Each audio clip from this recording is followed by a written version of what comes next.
18வது நாடாளுமன்ற தேர்தல் ஏப்ரல் 19ஆம் தேதி தொடங்கி நடக்க இருக்கு. இதில் நம்ம மதுரை தொகுதியிலையுமே தேர்தல் நடக்க போகுது. பிரச்சாரங்கள்ல வேட்பாளர்கள் எல்லாம் ரொம்ப தீவிரமா ஈடுபட்டு வராங்க. சிட்டிங் எம்பி மேலையும் வேட்பாளர்கள் பல கேள்விகளை வைக்கிறாங்க. இந்த கேள்விகள் குறித்தும் தேர்தல்கள் குறித்தும் மக்கள் என்ன நினைக்கிறாங்க அப்படின்றத தான் நாம இந்த வீடியோல கருத்து கணிப்பா கேட்க போறோம். தேர்தல்னு வந்துட்டாலே கட்சிக்காரங்க கிட்ட காசை வாங்கிட்டு கேமராவே மைக்கை எடுத்துட்டு கருத்து கணிப்புன்னு வந்துருவாங்கன்னு நீங்க நினைக்கலாம். ஆனா நாங்க அப்படி இல்ல. 600 வாக்காளர்கிட்ட கிட்டத்தட்ட 6 நாட்கள்ல 6 தொகுதிகள்ல உண்மையிலேயே மக்களுடைய கருத்துக்கள் என்னவா இருக்கு அப்படின்றத தான் நாங்க கேட்டிருக்கோம். அதுல சில சாம்பிளை தான் இப்போ நீங்க பார்க்க போறீங்க. இப்போ எம்பி எலெக்ஷன் வரப்போது தெரியும். தெரியும். எப்படி தெரியும் எலெக்ஷன் வரப்போது? ஸ்கூல் காலேஜஸ்க்குலாம் லீவ் விடுறாங்க. இப்போ எலெக்ஷன் வரும்போது எலெக்ஷன் இந்த எம்பி எலெக்ஷன் மாதிரி வருது. 19/4/2024. சரி, என்ன தேர்தல்? எம்பி பாராளுமன்ற எலெக்ஷன், பிரதமரை தேர்ந்தெடுக்கிற தேர்தல். என்னக்கா எலெக்ஷன் வந்து என்னக்கா எலெக்ஷனு? அவன் அன்றாட உழைச்சாதாங்க எனக்கு எல்லாமே காசு. யார் யார் எலெக்ஷன்ல நிக்கிறாங்கன்னு தெரியுமா? தெரியும். கம்யூனிஸ்ட்ல வந்து திமுக கூட்டத்தில் வெங்கடேசன் நிற்கிறாரு. ஸ்ரீனிவாசன் அவர் பிஜேபி. என்னமே சரவணேன்னு சொன்னாங்க. உங்க தொகுதி எம்பி யார்? வெங்கடேஸ்வரன். பேர் சரியா தெரியல. சு வெங்கடேசன். தெரியாது. எங்கள் தொகுதி எம்பி வெங்கடேசன் தான். அவர் அது பேர் மறந்து வச்சே. இல்லைக்கா, இன்னும் நான் ரிசல்ட்டை பார்க்கல. ஓடிபி ஜெயிச்சாங்களா? என்ன இருக்கிறீங்க? பழைய வெங்கடேஷ் இருக்கிறாரு. எம்பி வந்து பி மோகன். அவர் இருந்தாங்க. அவர்தான் எங்களுக்கு எம்பி அவர் ப்ரெஷர்ன்றதே தெரியும், எம்பியெல்லாம் தெரியாது. அந்த மாதிரி இன்னும் தெரியல. நாங்கள் காட்ட பக்கம் இருக்கிறோம், மலையோரம். இந்த தேர்தலில் யாருக்கு ஓட்டு போடலான்னு இருக்கீங்க? வெங்கடேசன் இருக்காங்க. ஏன் அவருக்கு ஓட்டு போடணும்? ஒரு பொது உடைமை இயக்கத்தில் உள்ளதுனால நாங்கள் போடுறது விஜய்க்கு தான் போடலாம்னு இருக்கோம். எங்களே ஓட்டு போடா அண்ணன் டிடி குக்கருக்கு. நாங்கள் இது எங்களுக்கு எல்லா கட்சியும் இருக்காங்க. நாங்கள் வந்து சொல்லக்கூடாது. இனிமேல் நாங்கள் பிஜேபிக்கு தான் ஓட்டு போடுவோம். அது தப்பான ஒரு வார்த்தை. அதாவது வந்து எங்களோட முடிஞ்சதுக்கு வந்து ஜனநாயகத்துக்கு ஓட்டு வந்து உரிமையாக போடுவோம். இன்னும் ஓட்ட ஐடி வரலக்கா. நான் போடணும்னு நினச்சேன்னா சீமா அண்ணனுக்கு போடுவேன். இன்னைக்கு வந்து புது முகமாக ஒருத்தரை தேர்ந்தெடுத்தா நல்லா இருக்கும்னு நினைக்கிறேன். மக்களுக்கு எல்லாருக்கும் நல்ல செய்கிறவங்களுக்கு போடுவார். எங்களுக்கு எப்படி அதை எப்படி சொல்ல முடியும்? இவ்வளோ பேர் இருக்கும்போது எப்படி சொல்ல முடியும்? சரியா இருக்கிற மாதிரி தெரியல எதுவுமே. அதனால நோட்டா கூட சரியா என் கூட்டணி வந்து ஏடிஎம்கேல இருக்குது. நான் ஏடிஎம்கே தான் இப்போ ஓட்டு சேகரிப்பேன். ஏடிஎம்கேக்கு ஓட்டு சேகரிப்பீங்க? ஆமாம். ஓட்டு ஏன் ஓட்டு கம்யூனிஸ்டுக்கு தான். உழைப்பாளி இல்லையா? யாருக்குமே ஜனநாயகத்தில் பிறந்ததுக்கு மக்கள் வந்து தமிழ்நாட்டில் பிறந்த மக்கள் ஓட்டுன்ற ஒன்று உரிமைப்பட்டது. அதை யாருக்குமே போடுவாங்க. நரேந்திர மோடி. நரேந்திர மோடியா? Okay okay. ஏன் அவருக்கு போடலான்னு இருக்கீங்க? அவர் தான், அவர் இருக்கிறவரை அவர் தான் வருவார். ஆனால் வெங்கடேஷன் தான் போடுவோம். வந்தால் அவர் செஞ்சுருக்காருலக்கா. நாங்கள் வந்து முஸ்லீம்னால அவருக்கே ஓட்டு போடுவோம். திமுகவுக்குதே ஓட்டு போடுவோம். ஏடிஎம்கே அதான் நல்லா தான் இருக்கும். என்னுடைய அபிப்பிராயம் எப்படி வெங்கடேஷ் தான் தேர்ந்தெடுக்கிறாரு. தெரியும் யார்? வெங்கடேசன் சார். யாருக்கு ஓட்டு போடுவீங்க? வாய்ப்பு இருக்கு. வெங்கடேசன். சு வெங்கடேசன் தான். டாக்டர் சரவணே இதுக்கெல்லாம் ஊசி இதோ இடாமல் போடுறாரு ஒரு நல்ல மனுஷன். அவர் தான் ஜெயிக்கணும். எடப்பாடியை நான் ஜெயிக்கிறேன்றாரு, ஸ்டாலின் நான் ஜெயிக்கிறேன்றாரு, எல்லாம் மோடி நான் ஜெயிக்கிறேன்றாரு, தினகரன் நான் ஜெயிக்கிறேன்றாரு, பன்னீர்செல்வம் நான் ஜெயிக்கிறேன்றா, எல்லாம் ஜெயிக்கிறேன்றா. ஜெயிக்கிறாரு நம்மளுக்கு யார்? சு வெங்கடேசன் இருந்துட்டு கடந்த 5 வருஷமா இருந்தார். அவருடைய நிறை குறைகள் ஏதாவது இருந்தால் சொல்லுங்கள். எப்படி சொல்கிறது, ஷெட்யூல் கேஸ்ட் மக்கள்ஸ் இருக்காங்க. அவங்களாம் வந்து ஒரு 40-50 வருஷமாக வந்து அவங்களாம் வந்து பட்டா இல்லை அப்படின்ற மாதிரிலாம் கோரிக்கை விட்டுருந்தாங்க. பட் ஆனால் வந்து சு வெங்கடேசன் அவர் வந்து அந்த வாக்குறுதியை நிறைவேற்றினார். கிட்டத்தட்ட ஒரு 2000 பேர் வரைக்கும் எனக்கு தெரிஞ்சு பட்டா கொடுத்தாரு, இலவச பட்டா கொடுத்தாரு. குறைவதற்கு தேவைப்படுது நிறைய இருந்தால் சொல்லலாம் சிஸ்டர். எல்லாமே குறையதானே சிஸ்டர். மற்ற எம்பி என்ன பார்க்க முடியாது. மற்ற ஏடிஎம்கேனா இவர் அளவுக்கு பார்க்க முடியும். ஆணுங்க ஈஸியாக அணுக முடியும். எம்பியும் பொது இடத்துல பார்க்க முடியும். மற்றவங்களால பார்க்க முடியாது. அப்படி படிப்புக்கு நல்லா உதவி செய்கிறாரு, அது எனக்கு நல்லா தெரியும். நீங்கள் கூட கடை வச்சுருக்கனால இந்த கம்மா வேலைக்காக வந்திருக்காரு. வந்து பேசி எங்களுக்கு கூட வேலை வாங்கி தரேன்னு சொல்லியிருக்காரு. ஆற்றுக்கால் இந்த சைடு பார்த்தீங்கன்னா ஒரு 10 இயர்ஸ்க்கு முன்னாடி தண்ணி ஒரு அவ்வளோ நல்ல சுத்தமாக இருக்கும். துணி தோட்ட எல்லாத்துக்குமே விவசாயம் இங்கே இருக்கும், நடக்கும், யூஸ் பண்ணிக்கிட்டு இருந்தாங்க. இப்போ பார்த்தீங்கன்னா ஆற்றுக்கால் சாக்கடையாக தான் இருக்குது. திரும்ப வந்து நமக்கு வந்து திரும்ப போட்ட ரோட திரும்ப உடைக்க இப்படி மாற்றி செஞ்சுருந்தாங்க இது வரைக்கும். இப்போ கொஞ்சம் பரவாயில்ல, ஓரளவுக்கு எல்லாமே ஓரளவுக்கு 90% எல்லாம் சரி பண்ணியிருக்கிறாங்க. அப்புறம் காந்தி மியூசியம் பக்கத்தில் ஸ்டூடெண்ட்ஸ் எல்லாம் உட்காந்து படிக்கிறதுக்கு மனராட்சியில் படிச்சுக்கிட்டு இருந்தாங்க, எந்த வசதி இல்லாமல்.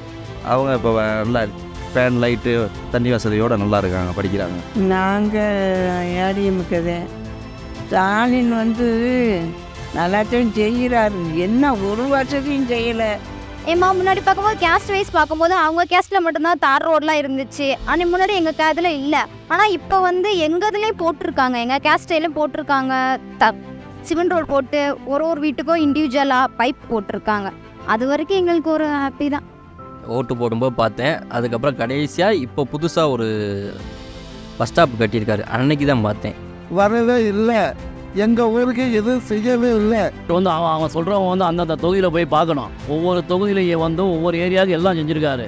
இதை செய்கிற அதை செய்கிறேன்னு சொல்லிட்டு ஜிஎஸ்டி வரியை கூட்டிடுறாங்க. ஜிஎஸ்டி வரியை கூட்டிடுறாங்க, திடீர்னு ஏதாவது ஒன்று ரூபா நோட்டை மாற்றுறாங்க. எவ்வளோ விஷயங்க மாற்றத்தை கொண்டு வந்துடுறாங்க.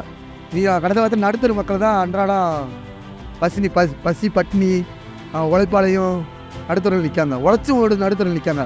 நடுத்தர மக்கள்கள் அவங்களால முடியல. ஆனால் வசதியான இருக்கிறவங்க வசதியாக போயிட்டே இருக்காங்க. காரில் போகிறாங்க, பைக்கில் போகிறாங்க, எல்லாம் ஒரு லெவலில் போயிட்டுருக்காங்க.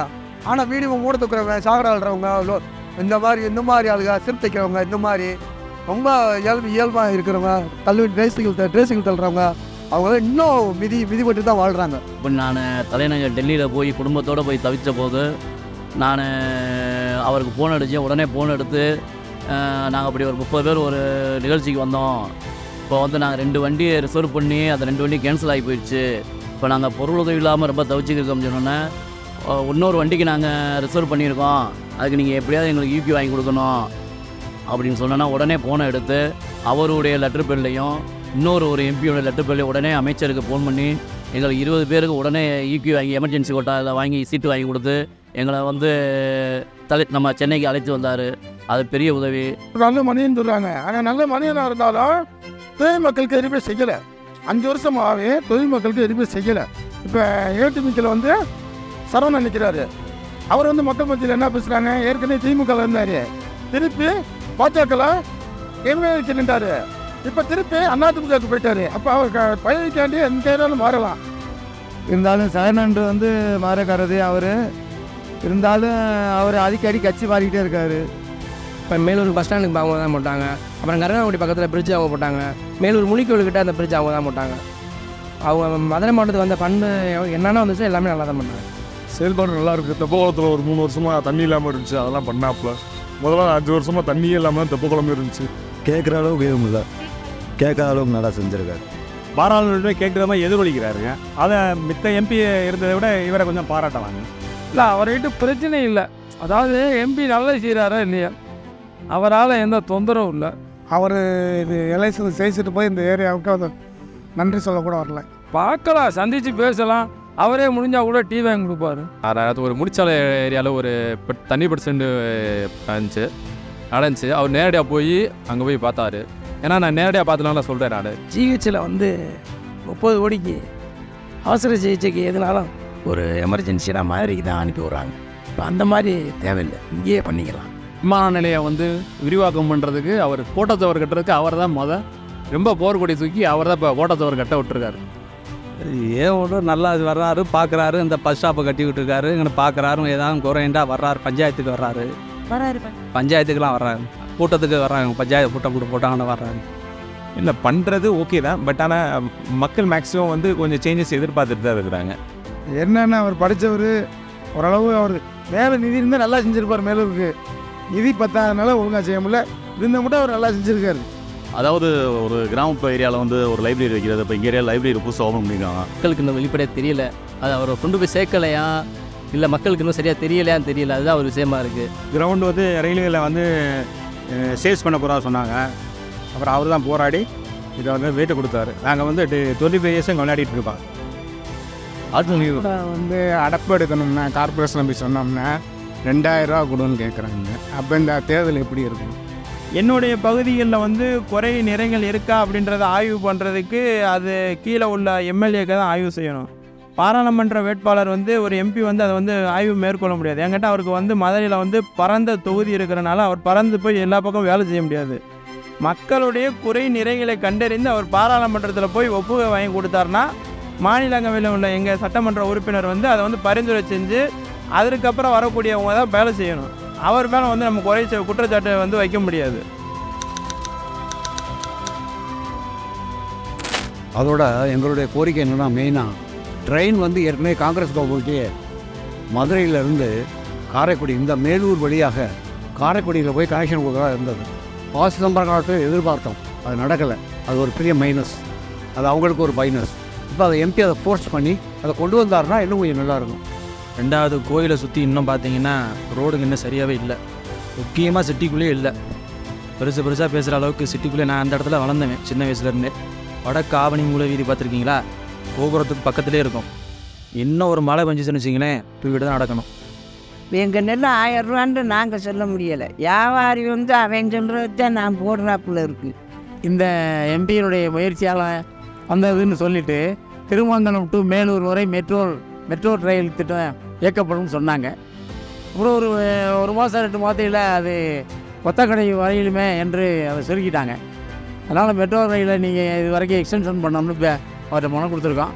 வேறு என்ன, இந்த டோல்கேட் 20 வருஷமாக போகுது, அதை எடுத்து விட்டால் நல்லா இருக்கு. இங்கனக்கில் இந்த சிஸ்டமட்டிலாம் மற்றபடி இந்த ஜிஎஸ்டி வரியை போட்டு ஒரு டயர் வாங்க முடியல, கார்களுக்கு எதாக இருந்தாலும் 300 400 அந்த ஜிஎஸ்டி இந்த மாதிரி வரியை போட்டு விட்றாங்க. நான் என்ன சொல்கிறேன்னா, யங்ஸ்டர்ஸ் வரணும். யங்ஸ்டர்ஸ் வந்து நம்மளோட யங்ஸ்டர்ஸோட வழியை புரிஞ்சுக்கிட்டு இந்த எக்ஸாமை கேன்சல் பண்ணி தயவுசெய்து வேலை கொடுங்க அப்படின்னு சொல்லணும். தொழில் வாழாம் இந்த ஏரியாவில் இளைஞர்களுக்கு நிறையா தொழில் இல்லை. பாவம் கிடைச்ச வேலையை பார்த்து சாப்பிட்டுக்கிட்டு இருக்காங்க. இன்னும் நிறையா பேருக்கு வேலை கிடைக்குன்னு நான் கோரிக்கை வைக்கிறோம். யாருமே வந்து நல்லது பண்ண மாதிரி தெரியல. இப்போ என்ன சீமான் பேசுறதெல்லாம் சரிதான், பட் வந்தால் செய்வாரான்னு தெரியாதுல்ல யாருக்குமே. மினிமம் வேஜஸ் எங்கே இருக்குது? அதை யார் கண்ட்ரோல் பண்ணணும்?